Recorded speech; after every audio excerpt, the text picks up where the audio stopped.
धव जय कुंज बिहारी राधा।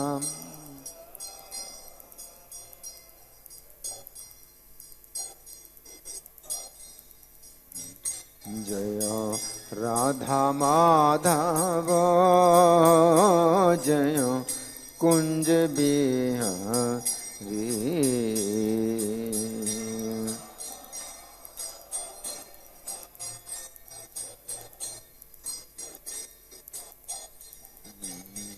जय गोपी जन वल्लभ जय गिरिवर धारी।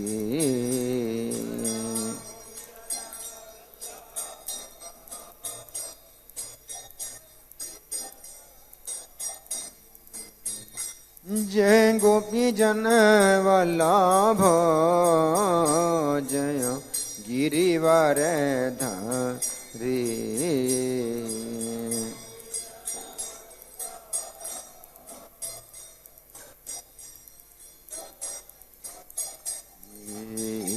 जय यशोदानंदन जय ब्रज जन रंजन।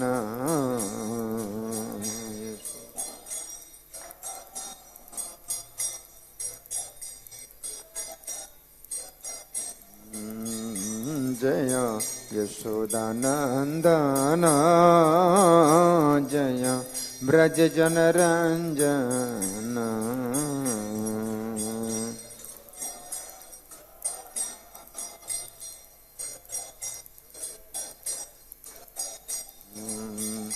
जय यमुना तीरा बनचारी जय कुंज बिहारी।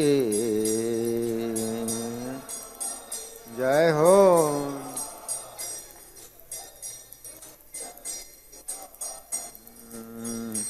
जय यमुना तीरा बनचारी जय कुंज बिहारी।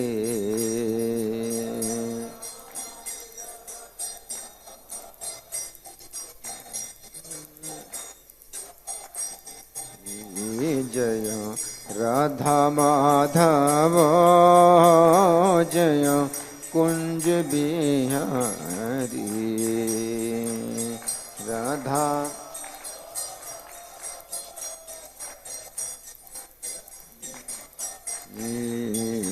जय राधा माधव जय कुंज बिहारी।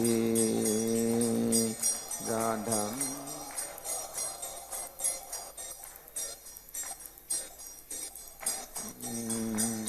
जय गोपी जन वल्लभ जय गिरिवर धारी।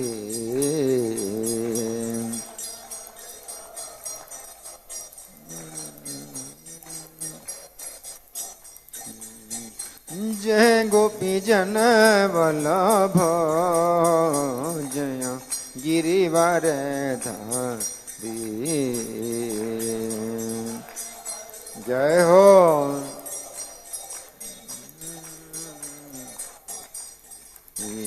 जय यशोदानंदन जय ब्रज जन रंजन।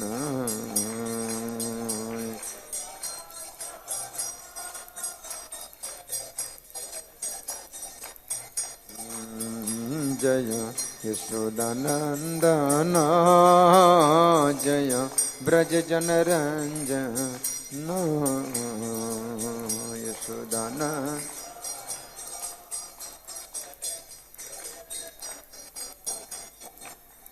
जय यमुना तीरा बनचारी जय कुंज बिहारी।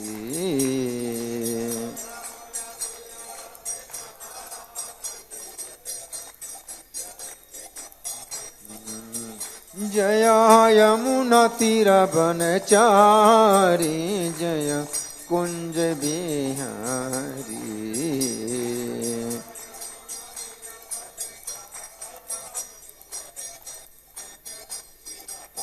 जय राधा माधव जय कुंज बिहारी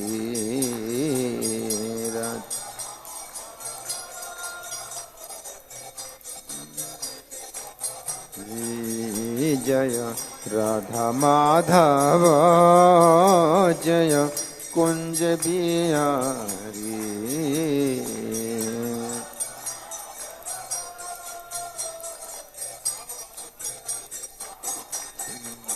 नित्य गौर हरि बोल हरि बोल हरि बोल हरि बोल।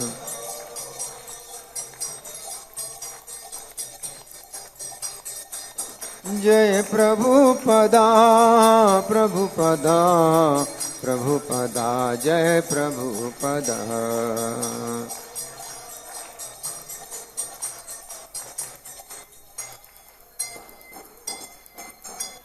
सब लोग प्रणाम करें।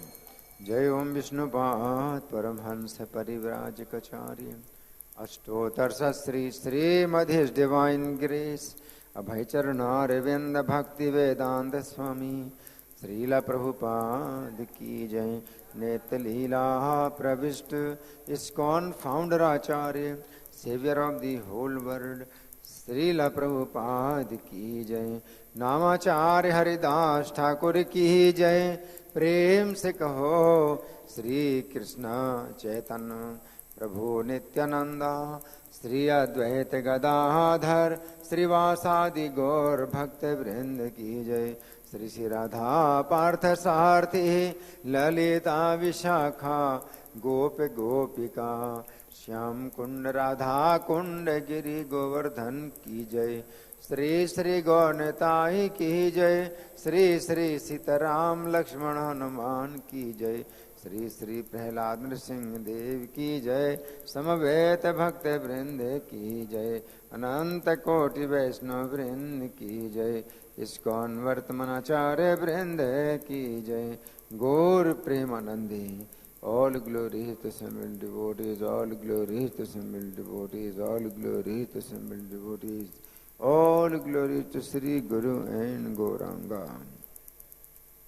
सब लोग मेरे पीछे बोले ओम नमो भगवते वासुदेवाय।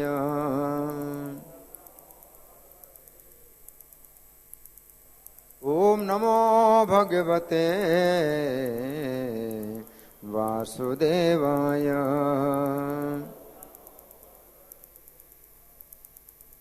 ओम नमो भगवते वासुदेवाय।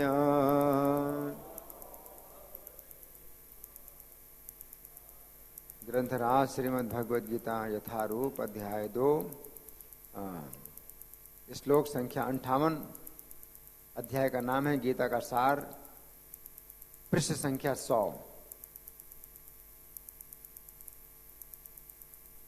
एक पुस्तक में 2-3 लोग भी हो सकते हैं।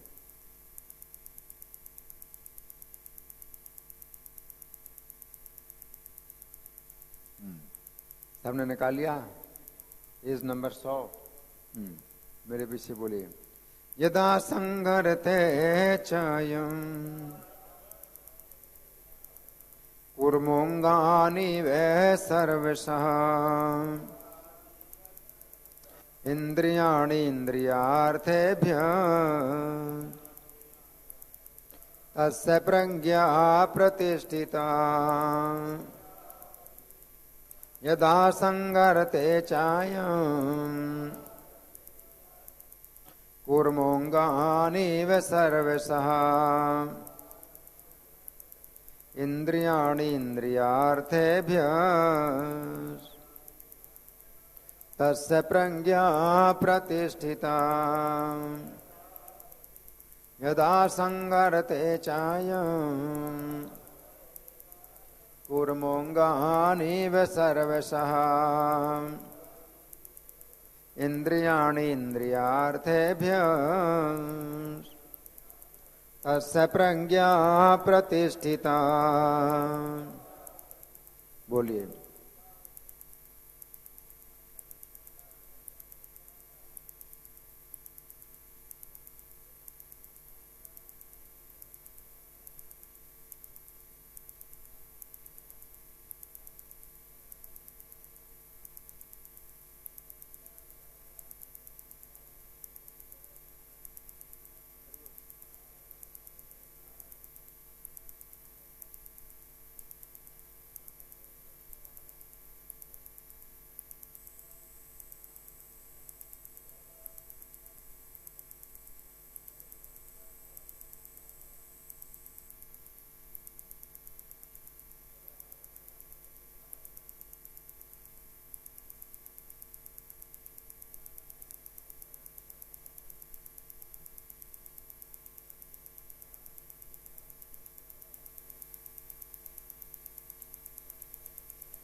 और कोई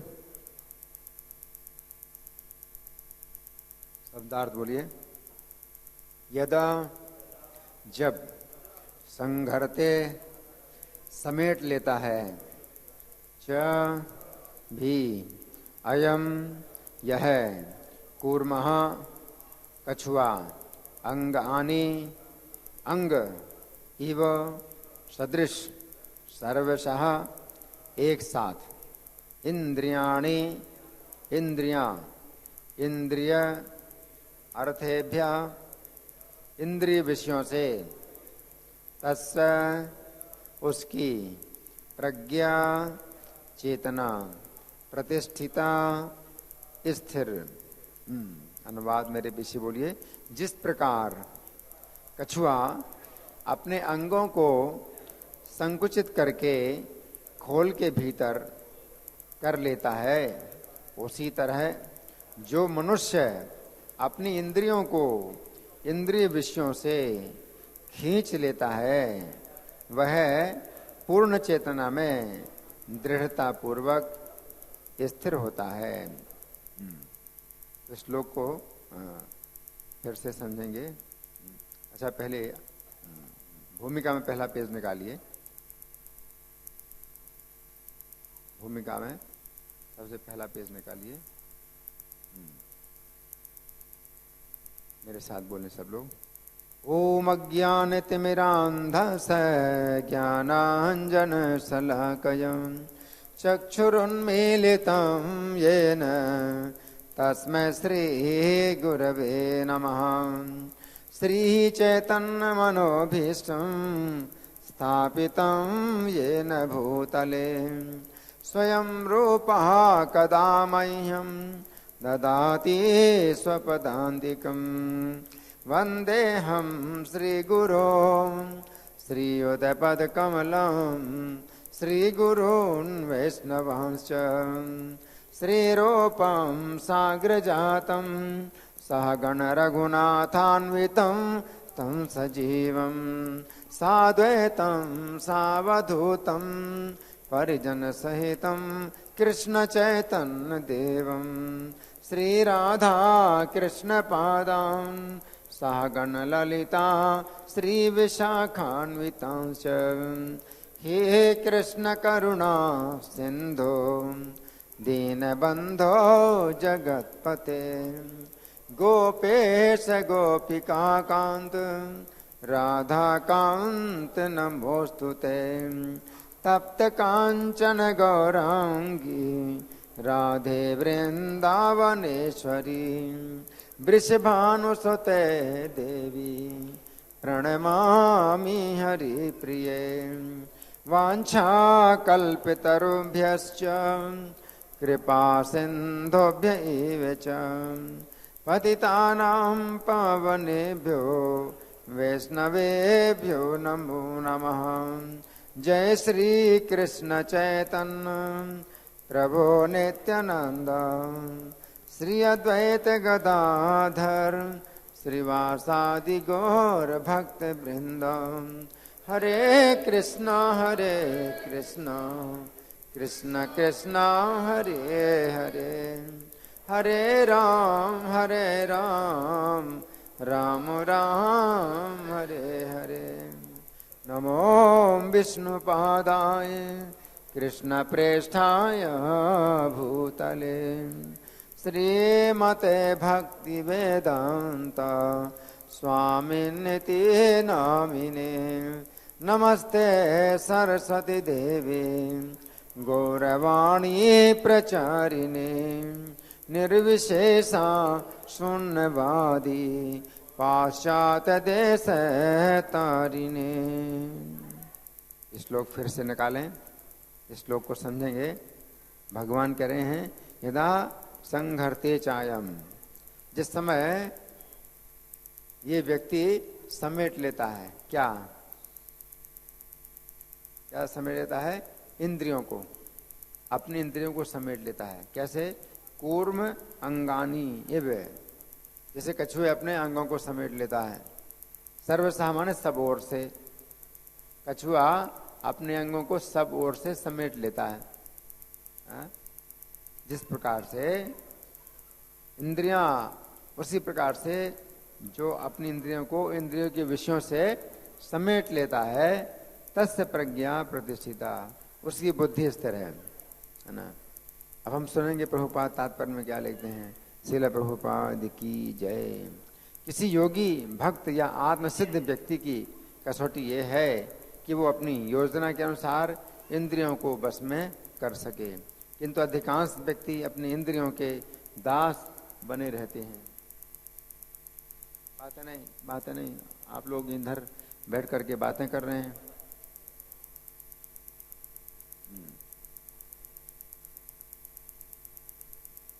तो यहाँ प्रभुपाद क्या लिख रहे हैं, अधिकांश व्यक्ति अपनी इंद्रियों के दास बने रहते हैं और इंद्रियों के ही कहने पर चलते हैं।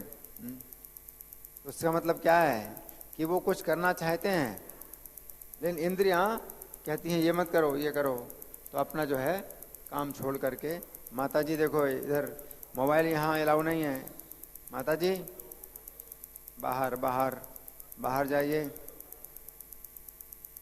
यहाँ पर अनुमति नहीं है मोबाइल में बात करने की।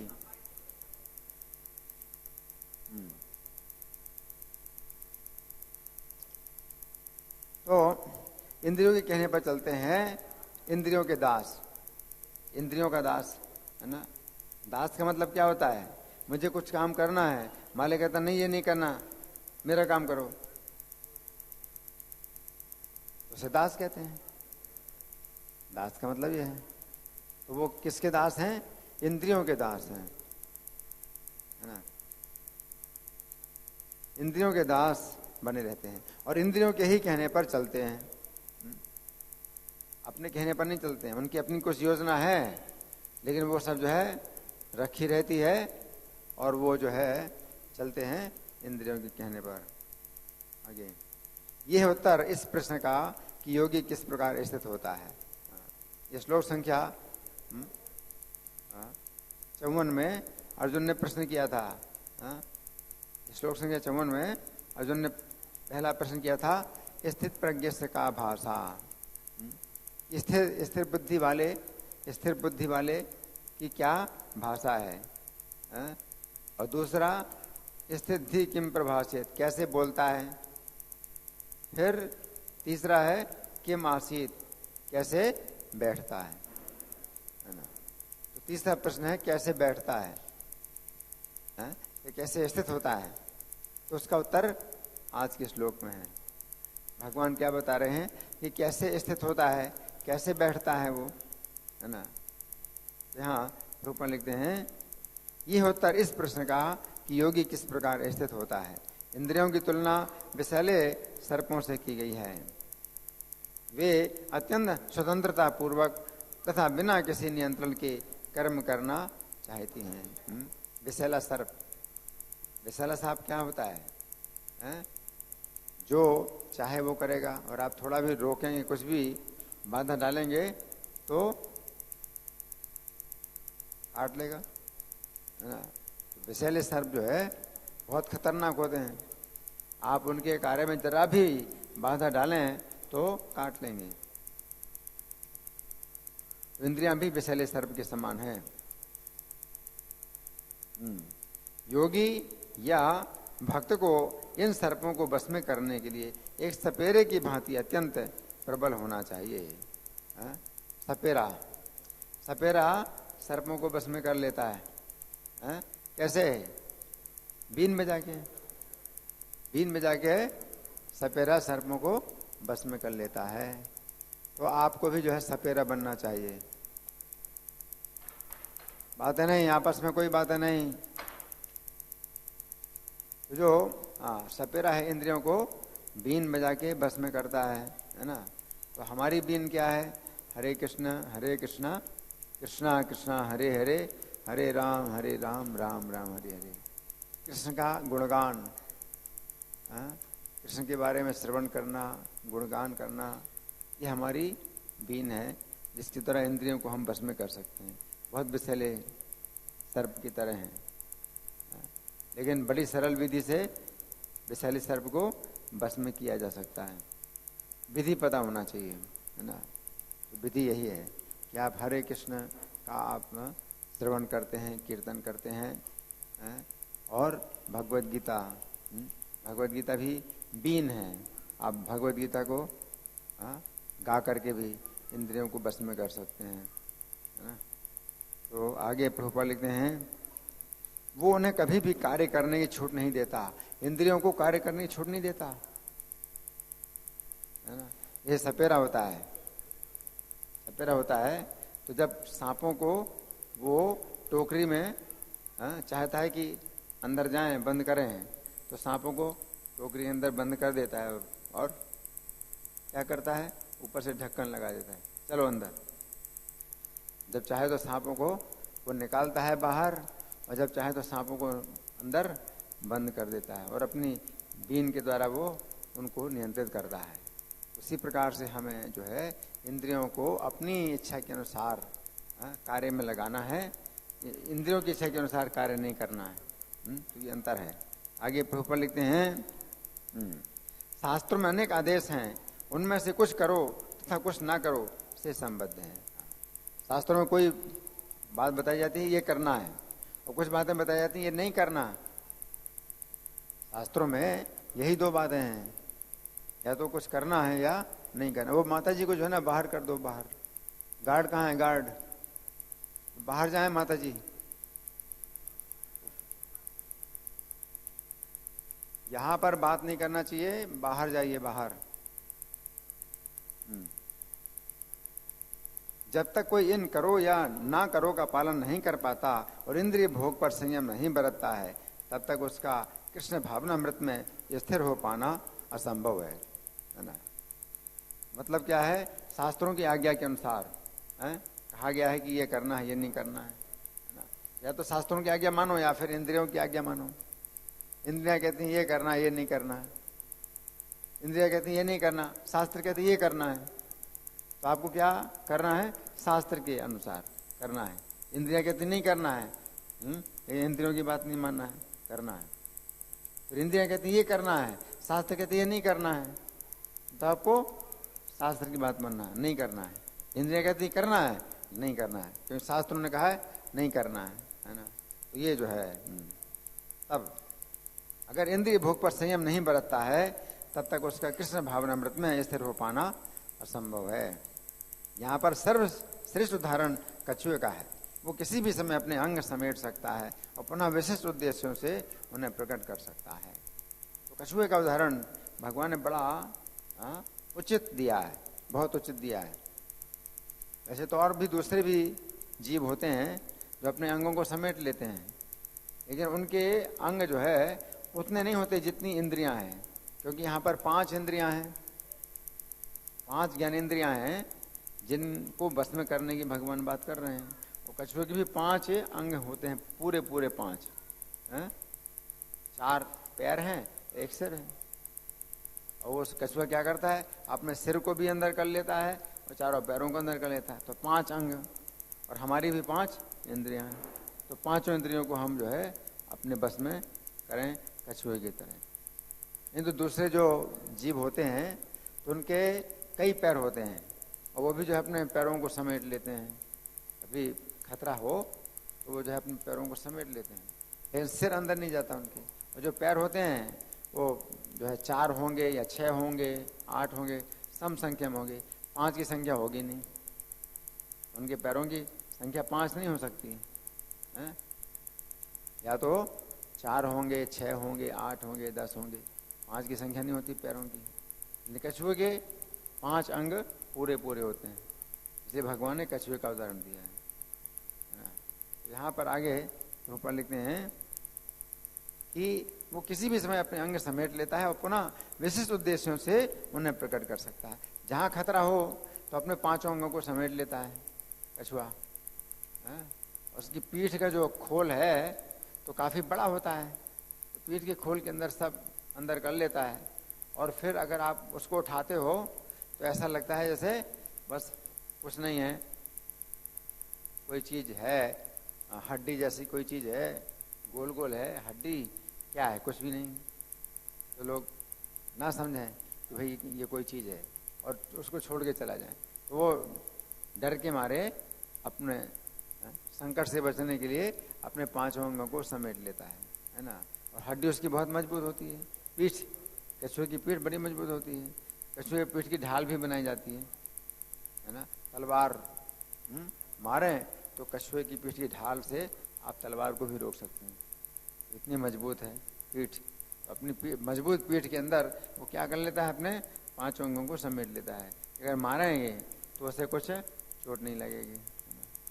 तो इस तरह से कछुआ अपनी रक्षा करता है। उसी प्रकार से हमें कछुए से सीखना चाहिए कि हमें अपनी इंद्रियों को उसी प्रकार, अगर खतरा है तो अपनी इंद्रियों को समेट लेना है ना। खतरा क्या है? माया का खतरा है। जब माया अपने प्रलोभन दिखाती है तो अपनी इंद्रियों को समेट लेता है। इसी प्रकार कृष्ण भावना भावित व्यक्तियों की इंद्रियां भी केवल भगवान की विशिष्ट सेवाओं के लिए काम आती हैं, अन्यथा उनका संकोच कर लिया जाता है ना। जहाँ भगवान की सेवा हो तो इंद्रियों को वो खोल लेता है। जब भगवान का दर्शन हुआ तो अपनी आंखों को जो है फिर वो खूब अच्छी तरह से खोल करके दर्शन करता है ना। जहाँ भगवान की कथा हो तो कानों को खोल लेता है अपने और कथा सुनता है। जहाँ माया का रूप दिखाई दे तो अपने नेत्रों को समेट लेता है ना। जहाँ माया की कथा हो तो अपने कानों को समेट लेता है। इस तरह से अपनी इंद्रियों को समेट लेता है। तो प्रभुपाद लिखते हैं कि भगवान की विशिष्ट सेवाओं के लिए काम आती हैं उसकी इंद्रियां। आगे अर्जुन को उपदेश दिया जा रहा है कि वे अपनी इंद्रियों को आत्मतुष्टि में ना करके भगवान की सेवा में लगाएं। आत्मतुष्टि यानी अपनी इंद्रिय तृप्ति में नहीं लगाना, इंद्रियों को अपनी इंद्रिय तृप्ति में नहीं लगाना है, भगवान की सेवा में लगाना है। अपनी इंद्रियों को सदैव भगवान की सेवा में लगाए रखना कूर्म द्वारा प्रस्तुत दृष्टांत के अनुरूप है, जो अपनी इंद्रियों को समेटे रखता है। ये जो है तात्पर्य यहाँ प्रभुपाद का समाप्त हुआ। अब इस श्लोक पर श्री भगवान ने कहा, हमने काफ़ी चर्चा की है इस श्लोक पर, इसमें अभी हम तुलना करेंगे कछुए के साथ में। तो 5 इंद्रियां हैं हमारे शरीर में, 5 इंद्रियां हैं। तो 5 इंद्रियों को हम कैसे समेटें और किस समय समेटें, इसकी हमने चर्चा की है। 5 ज्ञानेंद्रियों में से एक श्रवण इंद्रिय है, जो कानों के माध्यम से शब्द का ज्ञान कराती है। सबसे पहली इंद्रिय श्रवण है, कान। कृष्ण भावना भावित व्यक्ति की ये श्रवण इंद्रिय सदा कृष्ण का गुणगान सुनने में लगी रहती है। जिस समय उसे कृष्ण कथा श्रवण करने का अवसर प्राप्त होता है, उस समय वो भक्त अपनी श्रवण इंद्रिय को बाहर फैलाकर कृष्ण कथा का श्रवण उसी प्रकार करता है जिस प्रकार कछुआ सुरक्षित स्थान में अपने अंगों को फैला लेता है। परंतु जिस समय भक्त को कृष्ण कथा के अतिरिक्त अन्य सांसारिक चर्चाओं को सुनने का अवसर प्राप्त होता है, उस समय वो अपनी श्रवण इंद्रिय को उसी प्रकार समेट लेता है जिस प्रकार कछुआ संकट काल में अपने अंगों को समेट लेता है। इसके उदाहरण शिला भक्ति सिद्धांत सरस्वती महाराज हैं। जिस समय संसारी लोग उनसे व्यर्थ की चर्चा करते थे तो वे बिल्कुल बहरे और गूंगे बन जाते थे। तो ये विधि है कछुए की तरह अपने अंगों को समेट लेना है। अगर लोग बेकार की बातें करते हैं, है ना, तो आपको सुनना नहीं है, आपको उत्तर नहीं देना है उस बात का। नहीं तो बिना मतलब में जो है अपना समय खराब होगा और दिमाग खराब होगा। होता है ना, कोई आपसे बेकार की बातें करता है तो आप नाराज होते हैं, तो वो मजा लेता है। आप नाराज होते हैं तो उसको मजा आता है और आपको नाराज करने के लिए और बातें बोलता है।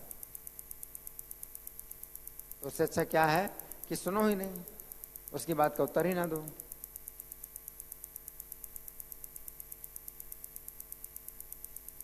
आगे दूसरी इंद्रिय है चक्षु। चक्षु इंद्रिय अगली ज्ञानेंद्रिय है चक्षु इंद्रिय, जो नेत्र गोलकों के माध्यम से रूप का ज्ञान कराती है।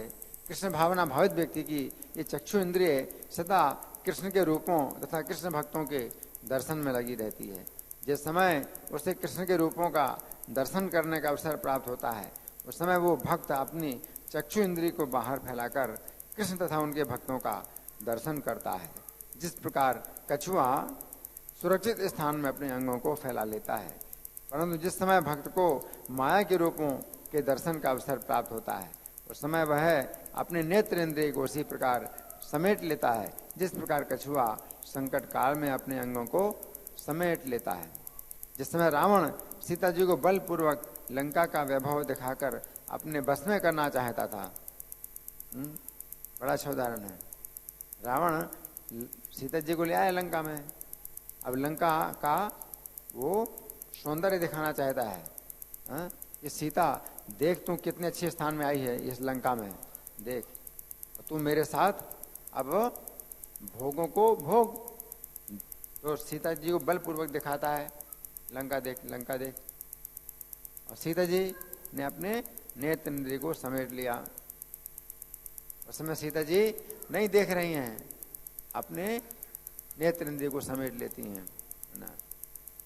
तो ये दूसरा उदाहरण हो गया। अब तीसरा स्पर्श इंद्रिय। इसके पश्चात तीसरी ज्ञानेंद्रिय है स्पर्श इंद्रिय, जो त्वचा के माध्यम से स्पर्श का ज्ञान कराती है।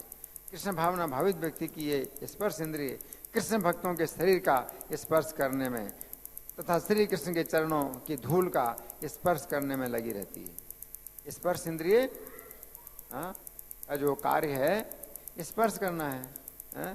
जो कृष्ण के भक्त हैं उनके स्पर्श इंद्रिय कृष्ण के भक्तों के शरीर का स्पर्श करने में और कृष्ण के चरणों की धूल का स्पर्श करने में स्पर्श इंद्रिय लगी रहती है। जिस समय उसे भक्तों का आलिंगन तथा उनके चरण धूल का स्पर्श करने का अवसर प्राप्त होता है, उस समय वो भक्त अपनी स्पर्श इंद्रिय को बाहर फैलाकर स्पर्श का अनुभव करता है।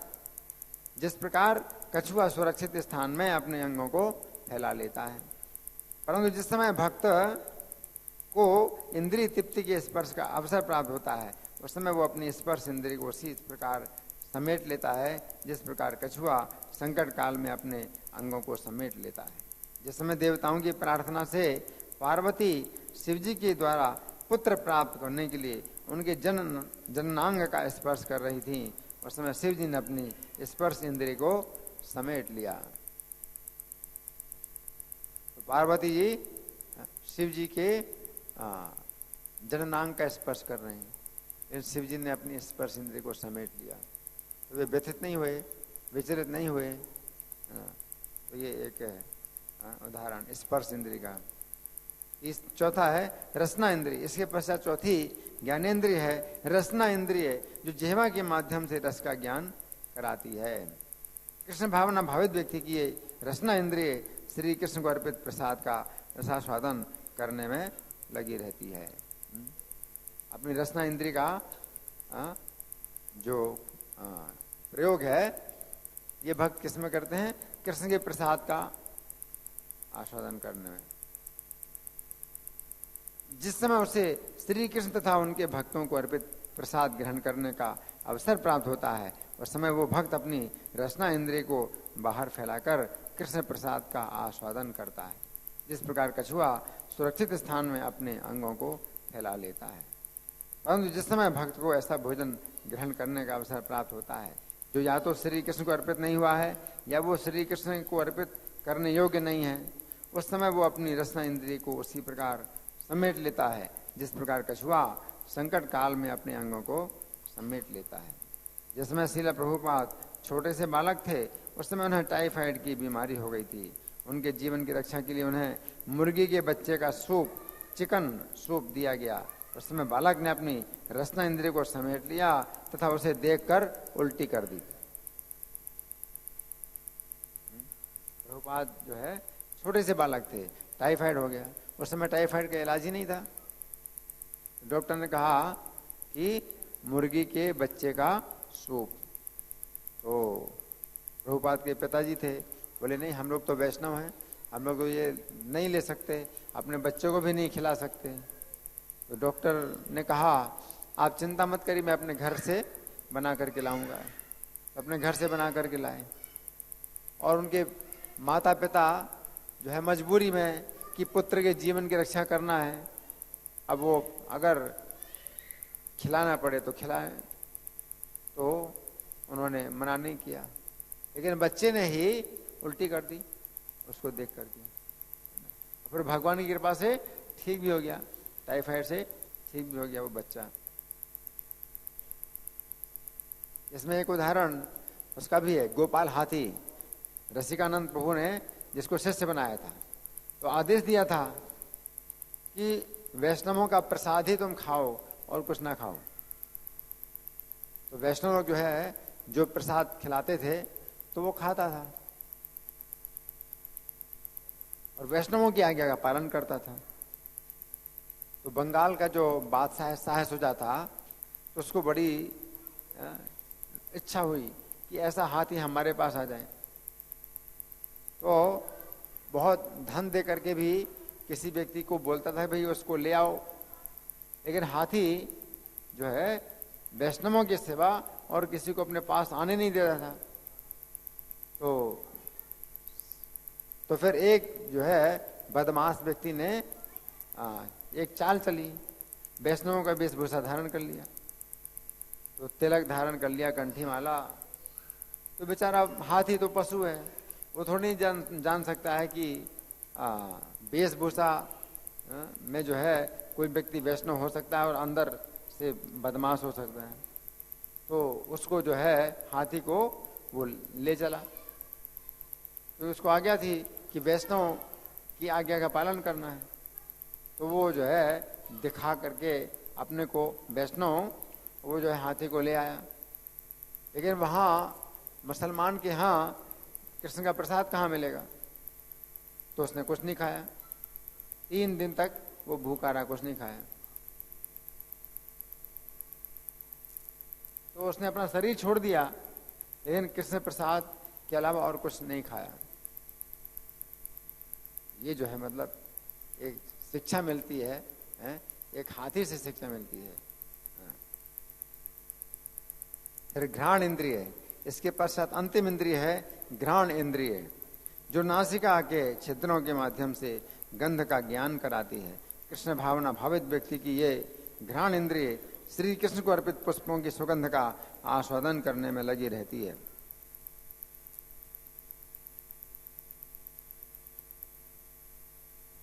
जिस समय उसे श्री कृष्ण को अर्पित पुष्पों तथा माला की सुगंध ग्रहण करने का अवसर प्राप्त होता है, उस समय वो भक्त अपनी घ्राण इंद्रिय को बाहर फैलाकर उस दिव्य गंध का आस्वादन करता है। जिस प्रकार कछुआ सुरक्षित स्थान में अपने अंगों को फैला लेता है, परंतु जिस समय भक्त को ऐसी गंध ग्रहण करने का अवसर प्राप्त होता है जो या तो श्री कृष्ण को अर्पित नहीं हुई या वो श्री कृष्ण को अर्पित करने योग्य नहीं है, उस समय वो अपनी घ्राण इंद्रिय को उसी प्रकार समेट लेता है जिस प्रकार कछुआ संकट काल में अपने अंगों को समेट लेता है। जिस समय हरे कृष्ण मंदिरों के भक्तगण भगवान के लिए फूलों की मालाएं बनाते हैं, उस समय वे अपनी घ्राण इंद्रिय को समेट लेते हैं, क्योंकि जब तक श्री कृष्ण को वे मालाएं अर्पित नहीं होंगी तब तक वे उन्हें सूंघना नहीं चाहते हैं। तो उदाहरण है, जो भक्त लोग माला बनाते हैं, है ना, तो सुगंध तो आएगी, लेकिन अपनी घ्राण इंद्रिय को समेटे रहते हैं, वो सुगंध का जो है अनुभव नहीं करते। क्यों? क्योंकि इन फूलों की सुगंध, इन मालाओं की सुगंध भगवान को मिलनी चाहिए। जब भगवान को सुगंध मिल गई तब भक्त लोग जो है सूंघते हैं। तो घ्राण इंद्रिय, इस प्रकार से 5 इंद्रियों का जो है जो भक्त है वो 5 प्रकार से नियंत्रित करते हैं, है ना। यही जो है आज के श्लोक का संदेश है। अब आप लोगों की ओर से कोई प्रश्न है या चर्चा, या मैं प्रश्न करूं?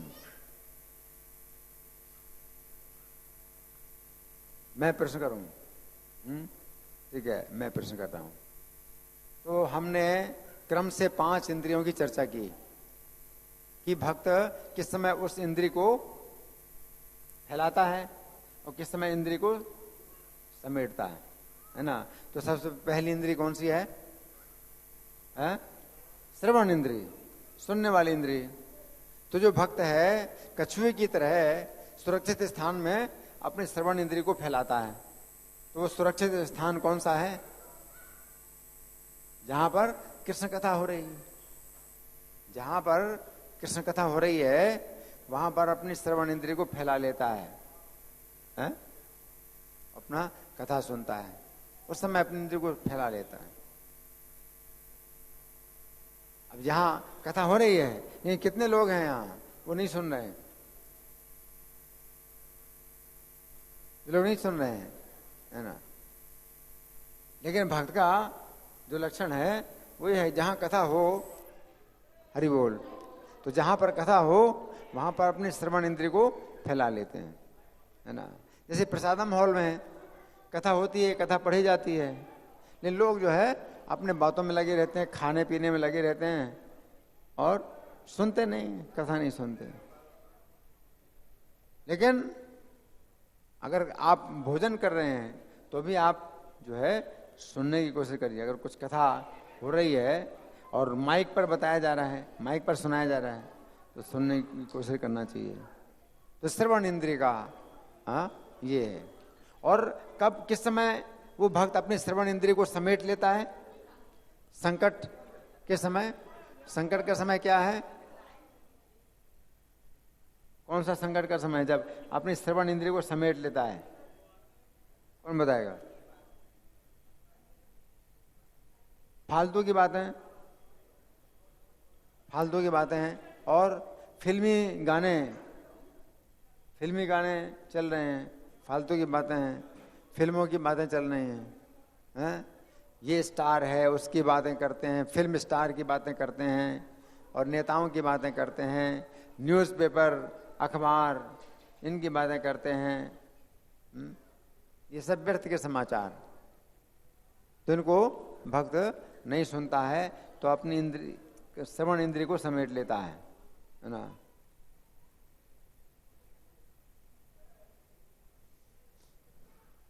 दूसरी इंद्रिय क्या है?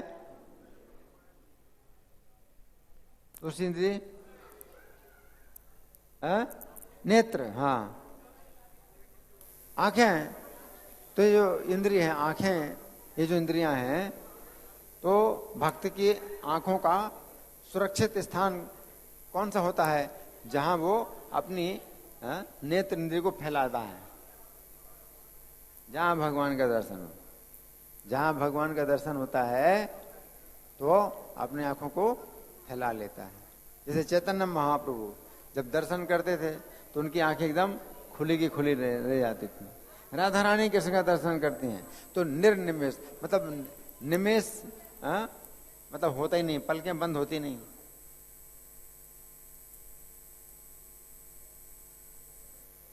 और चैतन्य महाप्रभु जब दर्शन करते थे जगन्नाथ का, तो उनके नेत्र जो है भ्रमर के समान होते हैं, और जगन्नाथ जी कमल के समान है। जैसे भ्रमर कमल का रस लेता है, उसी प्रकार से उनकी आंखें जगन्नाथ जी के चेहरे में लगी रहती थी। उनके रूप का जो है, उनके सौंदर्य का रस पीते हैं, सौंदर्य पीते हैं उनके नेत्र। लेकिन जैसे ही जो है माया का रूप दिखाई देता है तो अपने नेत्रों को फेर लेते हैं। तो ये नेत्र इंद्रिय का उदाहरण है। फिर तीसरी इंद्रिय कौन सी? स्पर्श इंद्रिय। स्पर्श इंद्रिय का जो असली लाभ है वो क्या है? भक्त जो है किस चीज का स्पर्श करता है? भक्तों का स्पर्श करना, हाँ, भगवान के चरणों की धूल का स्पर्श करना। तो ये स्पर्श इंद्रिय का ये लाभ है।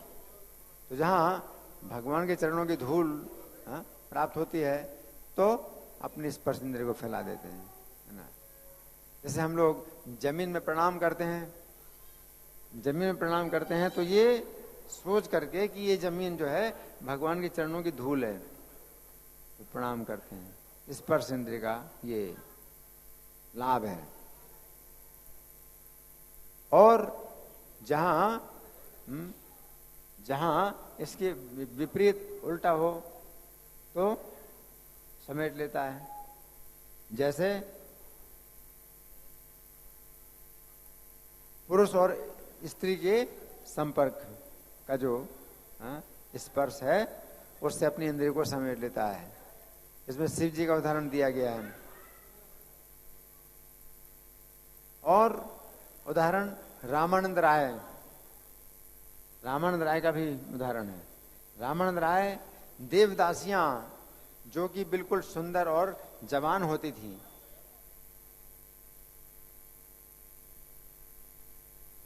सुंदर और जवान होती थी, उनके शरीर को जो है वो रगड़ करके साफ करते थे।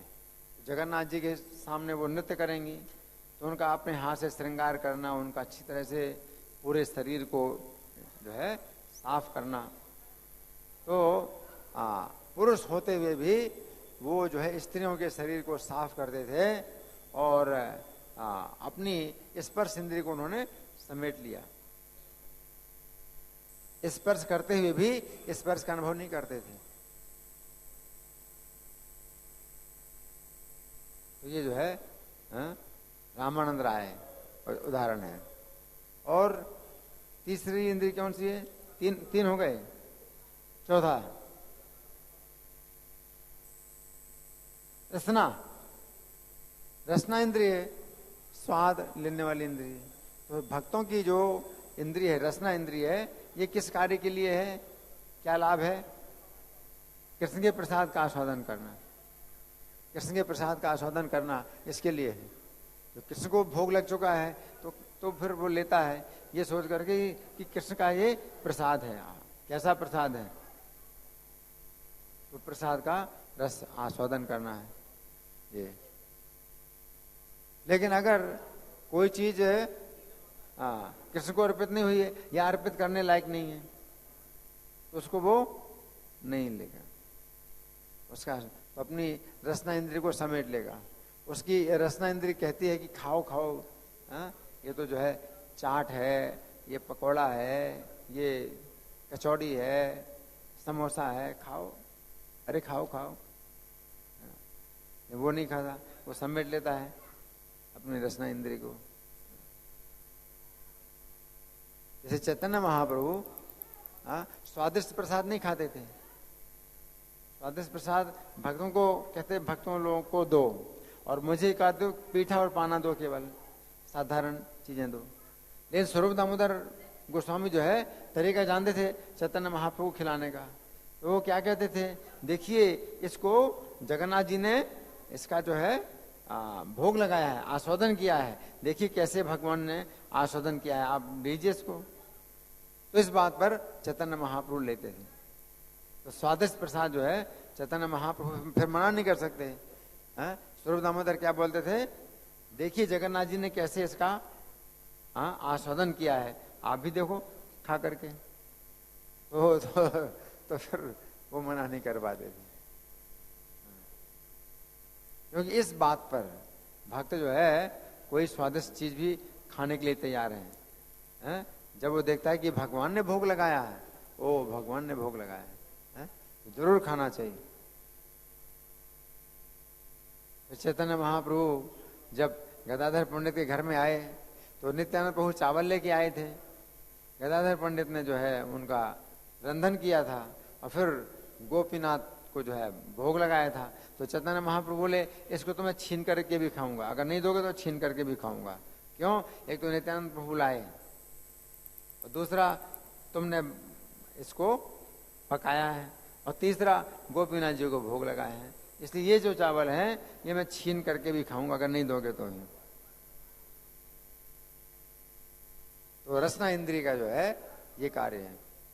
ऐसे में हमें अपनी रसना इंद्रिय को फैला लेना चाहिए। अभी खाना है, हमें तो खाना है, छीन करके भी खाना है।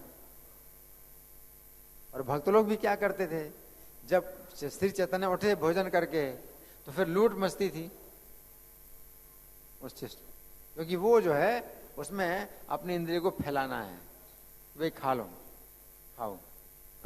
और उसमें छीना छपटी भी होती थी खाने में। तो ये जो है वो सुरक्षित स्थान है जहां अपनी इंद्रिय को आप फैला सकते हैं, रसना इंद्रिय को। लेकिन जहां पर कृष्ण को भोग नहीं लगा है और बढ़िया बढ़िया पकवान है, नहीं खा सकते। या भोग नहीं लगाया जा सकता है, शराब है, मांस है ना, अंडा है, इन चीजों का भोग लगाया नहीं जा सकता है। तो इन सब चीजों के सामने अपनी इंद्रिय को समेट लेता है भक्त। तो 4 इंद्रियां हो गई है। 5वीं घ्राण इंद्रिय। घ्राण इंद्रिय तो ये इसका सुरक्षित स्थान कहाँ है, कौन सा है, जहां की अपने घ्राण इंद्रिय को हम फैलाते हैं। भगवान को अर्पित फूलों की सुगंध है। जब भगवान ने उसको जो है भोग लिया है, और फिर उनकी प्रसादी माला मिलती है, तो हम लोग सूंघते हैं, है ना। लेकिन अगर भगवान को नहीं पहनाई गई माला तो हम नहीं सूंघते।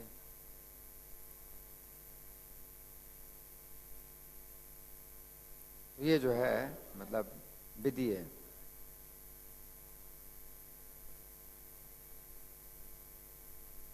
और कोई प्रश्न किसी का आपकी ओर से? कोई और उदाहरण हो सकता है किसी भी इंद्रिय का किसी भी कार्य के लिए?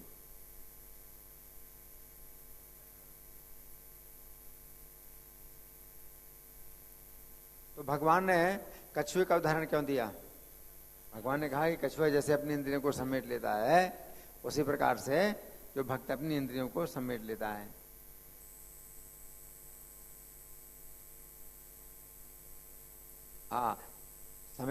समेटने अंगों को समेटने वाले तो और भी कई दूसरे भी जीव हैं, बहुत से जीव हैं अपने अंगों को समेट लेते हैं। वो ऐसे हो जाते हैं मरे हुए जैसे।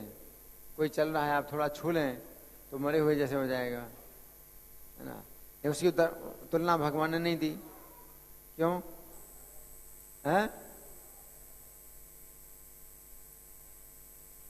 हाँ, 5 पूरे 5 अंग नहीं होते हैं, क्योंकि उनका सिर तो अंदर नहीं जाता है। अब वो पैर अंदर जाते हैं तो पैर की संख्या सम संख्या होती है, या तो 4 होंगे, 8 होंगे, 5 नहीं हो सकते। ये कछुए के जो है 5 अंग होते हैं, 4 पैर हैं और 1 सिर है।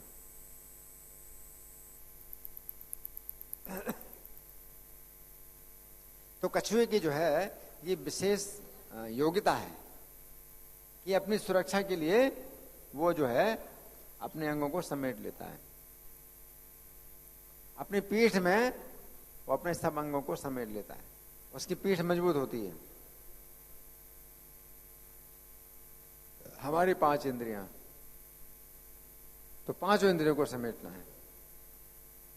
और जो व्यक्ति 5 इंद्रियों को नहीं समेटता है तो ये 5 इंद्रियां उसको तंग करती हैं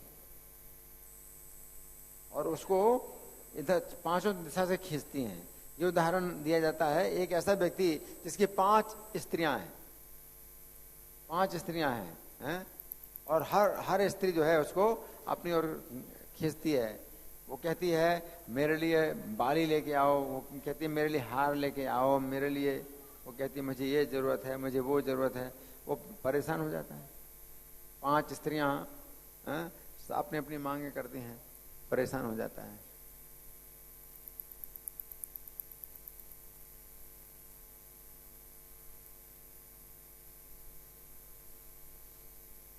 एक इंद्रिय भी अगर अपने बस में नहीं है, 4 इंद्रिय बस में की है, 1 इंद्रिय बस में नहीं है, तो वो इंद्रिय ही उसको गिरा देती है। यन मनोनुविधीयते इंद्रियाणाम ही चरताम यन मनोनुविधीयते तदस्य हरति प्रज्ञाम वायुर्नावम एवाम्भसी। इंद्रियाणाम ही चरताम यन मनोनुविधि।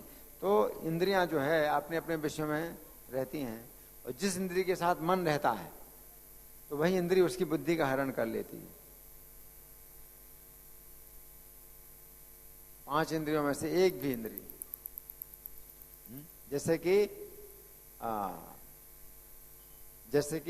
पतंगा पतंगा है तो उसकी एक इंद्रिय जो है बड़ी प्रबल होती है, एक ही इंद्रिय, और वो क्या कहाँ उसको जो है दिखाई पड़ता है, अग्नि, अग्नि की जो लपटें हैं वो उसको बड़ी सुंदर लगती हैं पतंगे को, इसलिए वो कितनी तेजी से भोगने के लिए जाता है।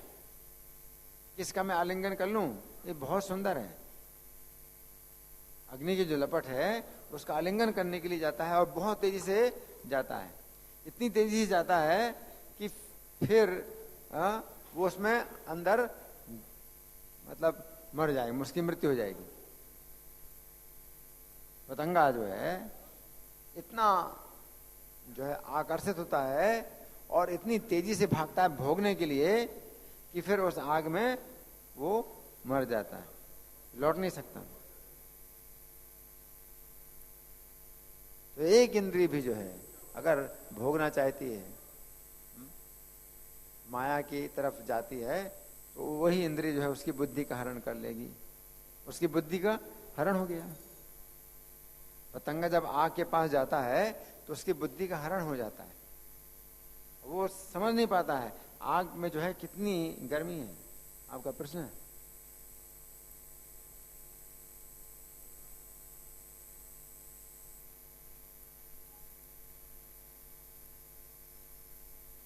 समेटने के माध्यम, समेटने की योग्यता, समेटने की योग्यता हमें कछुए से लेना है। जैसे कछुआ अपने अंगों को समेट लेता है, खतरा है तो समेट लेता है अपने अंगों को। कछुए को खतरा दिखाई पड़ता है कि कोई जो है मेरे लिए खतरा है, तो वो अपने अंगों को समेट लेता है। उसी प्रकार से माया के जब वो विषय को देखता है तो अपनी इंद्रिय को जो है वो भोगने नहीं देता, उस चीज को अपनी इंद्रिय के द्वारा भोगता नहीं है बल्कि समेट लेता है। हाँ, आपका प्रश्न।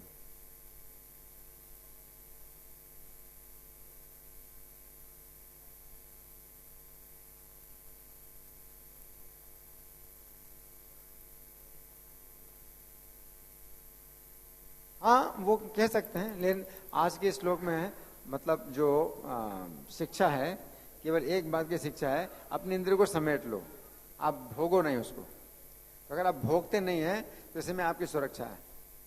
इंद्रिय को आपने जैसे भोगा तो वहीं पर पकड़े गए।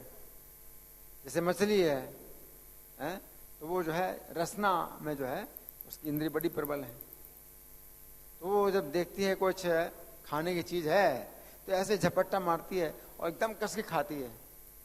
अब उसमें कांटा होता है तो वो कांटा आर पार हो जाता है, बड़ी बड़ी कस के उसने झपटा मारा ना, दबा दिया और कांटा आर पार हो जाता है, यहीं पर ही उसका सर्वनाश हो जाता है, उसका जीवन समाप्त हो जाता है। ये जो है मतलब खतरा है, यहीं पर खतरा है। ठीक है, धन्यवाद। ग्रंथराज श्रीमद् भगवद गीता की जय, श्रील प्रभुपाद की जय, श्री श्री राधा पार्थसारथी ललिता विशाखा की जय, श्री श्री गौर निताई की जय, श्री श्री सीताराम।